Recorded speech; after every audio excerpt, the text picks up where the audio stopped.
Introduction. In this video, we sling from Wonderboom Airport to Saldana Airport for our annual flying safari. En route, we land and sleep over again at one of our favorite destinations, the Mattanu Private Game Reserve. We then sling to Williston airfield, our 50th unique slinging airfield, and sleep over at Annie's bed and breakfast. We then sling to Saldana airfield for our stay at the Blue Bay Lodge. We do reviews and provide some general aviation tidbits. All three of these days have already been presented as separate short teaser videos compiled with limited resources while still on the safari.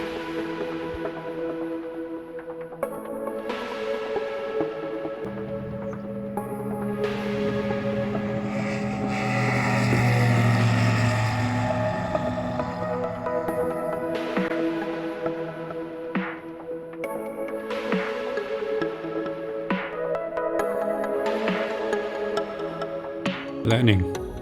The planning specific for this part of the mission was quite simple. We planned to route directly to Matano, but staying outside the Cradle of Humankind conservation area. We also planned to route directly to Williston and Saldana. Since one of our other favorite destinations, Bona, had a new runway, we initially planned to land there for a breakfast, as our 50th unique slinging airfield. We saw this new runway a couple of months before, with a previous flying visit with both our flying friends, Ian and Adrian and Dion and Marie. The weather forecast for the day indicated high probability of thunder showers in the Clarksdorp area at around 10 o'clock and later spreading wider. This put an end to our Bona breakfast planning, mainly due to the short remaining window of opportunity. The weather forecast for the second day indicated very isolated thunderstorms in the vicinity of Matano early on the morning of our departure. We therefore planned to rather leave very early on both these mornings. Wind was the only forecasted factor on the last day of our out flight, and we could plan to leave slightly later. Getting there. Early on the morning of our departure at Wonderboom, we picked up a radar blip, which could have developed into the forecasted thunderstorm at Clarksdorp. Fortunately dissipated later, and we had a smooth, stable flight along a route we knew, as we had travelled it many times before.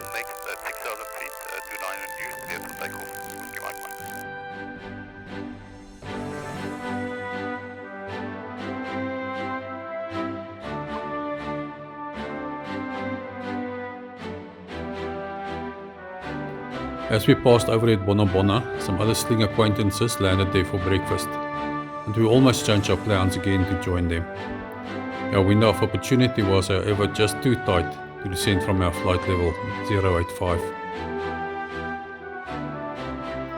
We had a very enjoyable flight to Matano, remaining at flight level 085 with full radio coverage and intermittent cell phone coverage.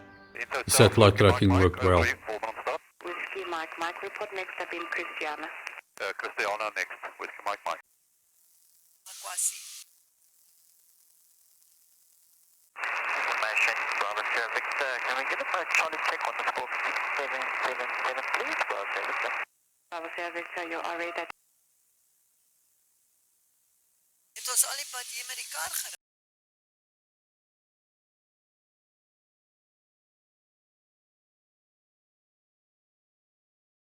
Info Central, Whiskey Mike, ready to descend. Whiskey Mike, started for the traffic for the region. Can continue TBA today too. Continue TBA, 124. We did a standard unmanned joining procedure and landed on runway 20. The runway was still in immaculate condition, and nothing had changed since our previous review of the runway in our other Matano video. The thunderstorms had built up all around when we went out for our afternoon game drive. So these are all three young bulls. Review of the lodge. A new chef and some new personnel were on duty this time. The catering, game drive and tented accommodation are highly recommended. The friendly Creek family came to greet us and welcome us back heartily. We can strongly recommend Matano for a stay over.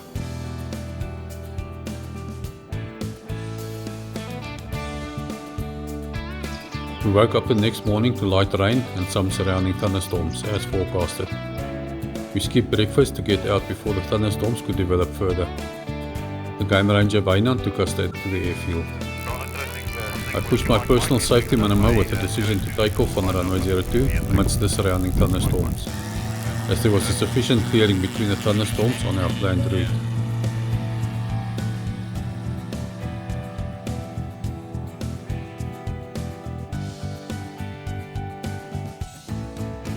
Fortunately, it paid off with quite a detour to stay clear from an approaching thunderstorm, whilst also staying outside the Kimberley-controlled airspaces. Low level traffic in the Kimberley vicinity. Sling Whiskey Mike, coming up over at Boysburg at 5,000. Once cleared from the thunderstorm threats, we had a pleasant and stable flight over very arid countryside.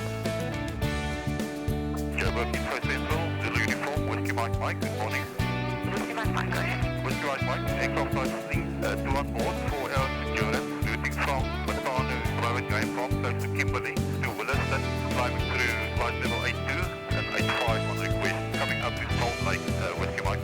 Whiskey Mike, squawk 6627. No reported traffic for the climb to flight level 85. At our 50th unique airfield, Williston, we did a standard unmanned joining procedure with a quick change in planning from runway 33 to runway 15 due to a difference in two of the windsock indications.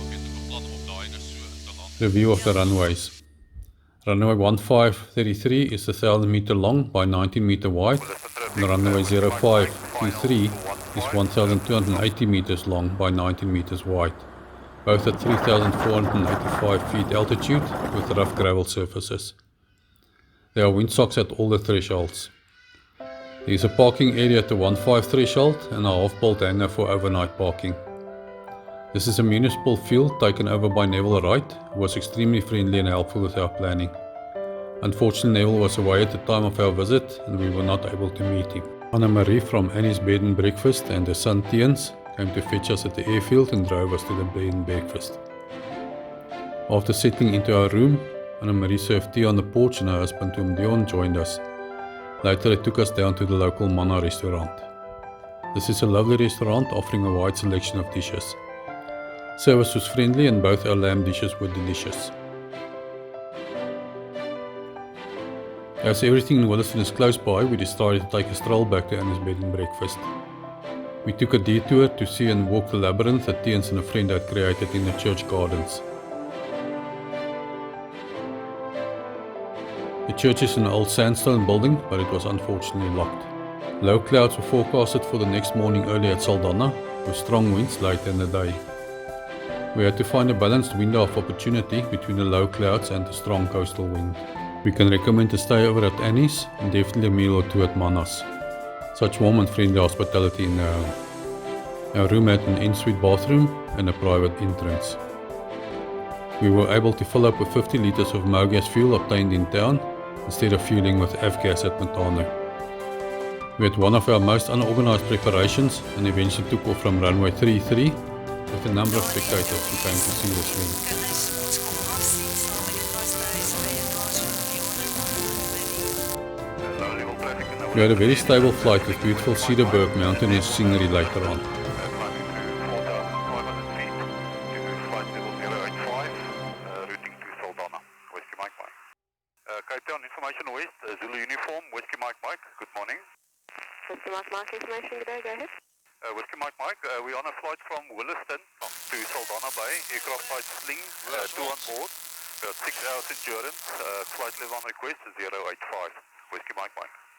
Whiskey Mike, no reported traffic for the count to level 85. The squawk is 3203. Report 3445 boundary. Squawk 3203, report to boundary next. We had to route through the Langebaanweg military airspace and received our clearances from the ATC. Zulu Uniform, Whiskey Mike, good morning. Whiskey Mike, notable traffic for the descent VFR to 2,000 feet. QNH 1013, report at the city art boundary. CTR out boundary next, Whiskey Mike, report traffic for the descent to 2,000, Whiskey Mike. Saldana airfield, Whiskey Mike, 4 nautical miles out. We'll be joining Anna-Marie, Whiskey Mike. Mike, check your frequency, this is 1225, we're going 122.7. Sorry, copy that. We did a standard unmanned join for landing on the runway 20 at Saldana.